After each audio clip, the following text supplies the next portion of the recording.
నమస్తే అండి. నేనైతే రాగిపిండి వడియాలు అయితే పెట్టాను. రాగిపిండి వడియాలు ఒక లోటాడు పిండికైతే పెట్టుకున్నానండి. ఒక లోట పెట్టేటప్పుడు తీయలేకపోయావా అని అంటారేమో. పెట్టేటప్పుడు తీయడానికి తీసే అంత టైం అయితే లేదండి నాకు. ఒకవైపు మబ్బు పట్టేస్తుంది. అందు గురించి నేనైతే తీయలేదు. ఎలా పెట్టాలో ప్రాసెస్ అయితే చెబుతున్నాను. నేను ఒక లోటాడు పిండికి 11 లోటాలు ఎసరైతే పెట్టుకున్నానండి. ఎందుకంటే ఒక లోటాడు పిండికి 11 లోటాలు ఎసరు ఎందుకు పెట్టుకున్నావు అంటే నీళ్ళు అండి. ఎసరంటే నీళ్ళు తీసుకున్నానమాట. ఎసరు ఎందుకు పెట్టుకున్నావు అని అంటారేమో. చిక్కబడితే కనుక మామూలుగా అయితే ఒక లోటాడు పిండికి 8 లోటాలు నీళ్ళు అయితే పెట్టుకుంటారండి పిండికి. వడియాలకైతే మాత్రం నేను ఒక 2 లోటాలు 3 లోటాలు నీళ్ళు తీసి పక్కకు పెట్టుకోవడానికి అని చెప్పేసి చాలకపోతే అంటే మధ్యలో ఉడికిన తర్వాత చిక్కబడద్దు కదండి, ఆ నీళ్ళు అందులో పోసుకోవడానికి అని చెప్పేసి ఒక 3 లోటాల నీళ్ళు ఎక్స్ట్రా పోసుకొని మరగబెట్టుకున్నాను. అసలైతే లోటాడు పిండికి 8 లోటాల నీళ్ళే వాడతామండి. అందుకు కానీ ఎక్స్ట్రా నీళ్ళు మరగబెట్టుకొని పక్కకు పెట్టుకోవాలన్నమాట. ఒక లోటాడు పిండికి 11 లోటాల నీళ్ళు మరగబెట్టుకొని ఒక 3 లోటాల నీళ్ళు పక్కకు పెట్టుకోవాలండి. పక్కకు పెట్టుకొని ఎసరు మరిగిన తర్వాత లోటాడు పిండి తీసుకున్నాం కదండి, ఆ లోటాడు పిండికి డైరెక్ట్ పిండి వేయకుండా ఆ లోటాడు పిండిలో మనం లోటాడు నీళ్ళు కలిపి పిండిలో కలిపి ఎసరు మరిగిన తర్వాత సాల్టు, పచ్చిమిరపకాయ పేస్టు, జీలకర్ర కూడా వేస్తామండి. అందులో సరిపడా సాల్ట్ అవన్నీ వేసిన తర్వాత ఎసరు మరిగిన తర్వాత ఈ లోటాడు పిండిలో వాటర్ కలుపుకొని ఆ ఎసరు మరిగిన తర్వాత అందులో ఎసట్లో వేస్తామండి.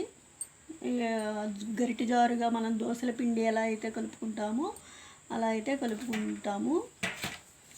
ఇదిగోండి, నేనైతే ఈ వరిపిండి అయితే తీసుకున్నాను.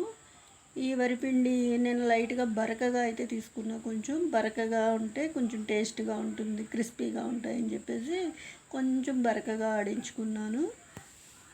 అలాగే రాగి పిండి కూడా కొంచెం తీసుకున్నానండి.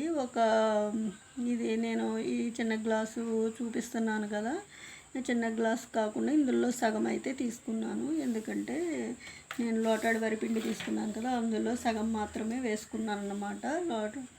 ఇదిగోండి, ఈ లోటాడు పిండి అయితే నేను తీసుకున్నాను. మనం ఎప్పుడైనా సరే ఏ గ్లాస్ కానీ లోటా కానీ చెంబు కానీ మనం దేనితో అయితే మనం పిండి తీసుకున్నామో ఒక గ్లాసు ఎగ్జాంపుల్కి నేనైతే ఒక లోటాడు పిండి తీసుకున్నాను కదండి. ఒక లోటాడు పిండికి 8 లోటాల నీళ్ళు కంపల్సరీ వాడుకోవాలండి.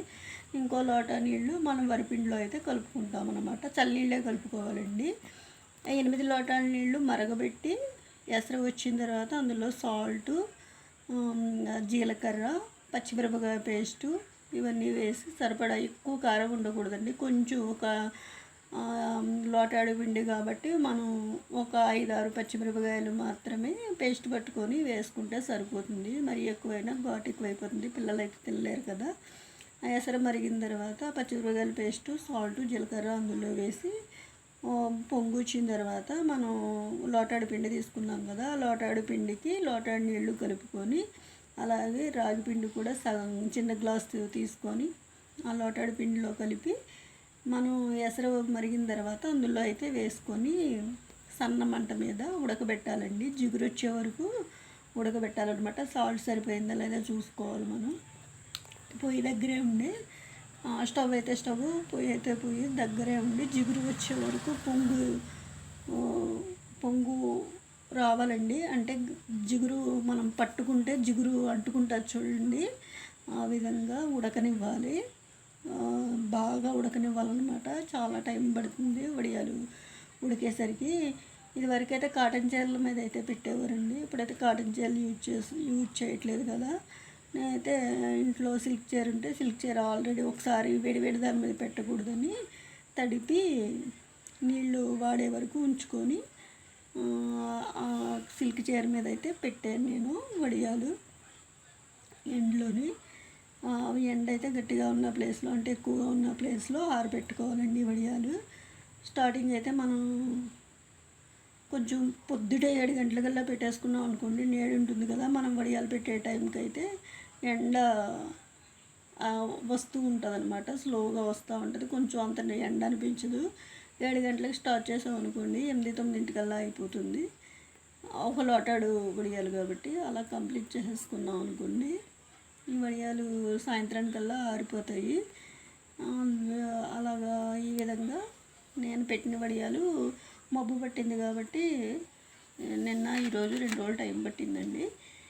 ఇప్పుడే తడిపి మళ్ళీ మనం తీసుకునేటప్పుడు కూడా ఏ చీర మీద అయితే ఆరబెడతామో ఆ చీర ఫోల్డింగ్ చేసి లోపల వైపుకి ఈ వడియాలు లోపలికి ఉండేలాగా ఫోల్డింగ్ చేసి తడుపుకుంటూ ఈ వడియాలు అయితే నాని వస్తాయండి. ఈజీగా తడుపుకుంటూ తీసుకోవాలి. తీసుకొని ఒక బేసిన్లోకి తీసుకొని మళ్ళీ విడివిడిగా ఆరబెట్టుకోవాలండి. ఆరబెట్టుకొని స్టోర్ చేసుకోవడమే. అంతే అండి, ఈ విధంగా అయితే పెట్టుకోవాలి. మళ్ళీ చెబుతున్నానండి, లోటాడు పిండికి 8 లోటాల నీళ్ళు, 1 లోటా నీళ్ళు వాటర్ కలుపుకోవాలి. 8 లోటాల నీళ్ళు ఎసరికండి. 3 లోటాల నీళ్ళు ఎక్స్ట్రా పోసి మరగబెట్టుకోవాలనుకున్నా అని చెప్పాను కదండి. 11 లోటాలు మరగబెట్టాను అన్నాను కదా. 3 లోటాలు తీసి పక్కకు పెట్టుకొని ఉంచుకొని పిండి చెక్కబడితే కనుక అందులో పోసుకోవడానికి మాత్రమేనండి. పోసుకొని ఒకసారి ఉడకనిస్తే సరిపోతుంది. అందు గురించి నేను ఎక్స్ట్రా వాటర్ అయితే చెప్పాను. అంతేనండి. మళ్ళీ చెప్తున్నా అండి, 1 లోటాడు పిండికి 8 లోటాల నీళ్ళు మాత్రమే సరిపోతాయండి. అంతే. కాకపోతే ఎక్స్ట్రా వేడి నీళ్ళు అయితే మనం పిండిలో చిక్కబడితే కనుక పోసుకోవడానికి మాత్రమే నేను ఎక్స్ట్రా నీళ్ళు పెట్టాను. అంతే. రాగి పిండి కూడా కలుపుకుంటాం కాబట్టి నేను రవ్వ తీసుకున్నాను కాబట్టి నాకు 11 లోటాల నీళ్ళు పట్టేసింది, పిండి చిక్కబడింది కాబట్టి. అందు గురించి మీకు చెబుతున్నాను. అంతేనండి. నేను పెట్టిన విధానం మీకు నచ్చినట్లయితే కనుక లైక్ చేయండి, షేర్ చేయండి, సబ్స్క్రైబ్ చేసుకోండి. అలాగే ఈ రాగిపిండి వడియాలు అయితే మాత్రం చాలా టేస్టీగా ఉంటాయండి. మీకు నచ్చినట్లయితే ఈ విధంగా కూడా మీరు ట్రై చేసి చూడండి. లోటా పెట్టలేము, సింపుల్గా పెట్టుకుంటామని అంటే చిన్న గ్లాస్తో అయినా సరే పెట్టేసుకోవచ్చండి. దానికి కూడా అంతేనండి, ఎక్స్ట్రా వేడి నీళ్ళు తీసి పక్కకు పెట్టుకోవడమే. ఏ గ్లాస్తో అయితే కొలత తీసుకుంటాము, దేంతో అయితే కొలత తీసుకుంటామో దానితో 8 1 కప్పు పిండి తీసుకున్నాం అనుకోండి, 8 కప్పులు వాటరు, 1 కప్పు పిండి, చల్లనీళ్ళు కలుపుకోవడానికి 1 కప్పు చల్లనీళ్ళు కూడా కలుపుకోవాలండి. పిండిలో కలుపుకోవడానికి చల్లనీళ్ళు, ఎసర మటికి 8 కప్పులు, ఆ విధంగా అండి. అంతే. మీకు నచ్చినట్లయితే కనుక ఈ విధంగా పెట్టుకొని ట్రై చేసి చూడండి. మళ్ళీ 11 లోటాలు పెట్టుకోమంది అని అంటారేమో. నేను ఎక్స్ట్రా వాటర్ వేడి నీళ్ళు ఉంచితే చిక్కబడకుండా ఉంటుంది అన్న ఉద్దేశంతో, చిక్కబడితే కనుక ఆ చిక్కబడిన పిండిలో పోసుకోవడానికి ఉంటాయన్న ఉద్దేశంతో ఎక్స్ట్రా వాటర్ చెప్పాను. అంతేనండి. మళ్ళీ 11 లోటాలు చెప్పింది అని 11 లోటాలు పోసేయకండి, చిక్కబడితేనే పోయండి. అంతేనండి. అసలైతే మటుకి లోటాడు పిండికి 8 లోటాల నీళ్ళు మాత్రమే పడతాయండి. నేను రవ్వ తీసుకున్నాను కాబట్టి ఎక్స్ట్రా పట్టినాయి, అందుకే మీకు చెబుతున్నాను. ఉంటే మంచిదని, ఎక్స్ట్రా వేడి నీళ్ళు ఉంటే మంచిదని చెప్పేసి చెబుతున్నాను. అంతే అండి. తెలుస్తుంది మీకు, ఉడకబెడతా ఉంటే తెలుస్తుంది కదా, ఆ విధంగా పెట్టుకోండి. అంతే అండి. నేనైతే ఈ విధంగా పెట్టాను. మీకు నచ్చినట్లయితే లైక్ చేయండి, షేర్ చేయండి, నా ఛానల్ సబ్స్క్రైబ్ చేసుకోండి. పిండిలో మాత్రం పోసుకునేటప్పుడు చల్లనీళ్ళు మాత్రమే కలుపుకొని ఆ విధంగా వేసరిలో పోసుకోండి. వేడి నీళ్ళు అయితే పోయకండి. పిండిలో మాత్రం చల్లనీళ్ళే పోయండి. అంటే లోటాడు పిండి తీసుకుంటాం కదండి, లోటాడు పిండిలో చల్లటి నీళ్ళు మాత్రమే పోయాలి. వేడి నీళ్ళు పోస్తారేమో, వేడి నీళ్ళు అయితే మాత్రం పోయకండి. పొడి పిండి వేస్తే కలవదు కదా.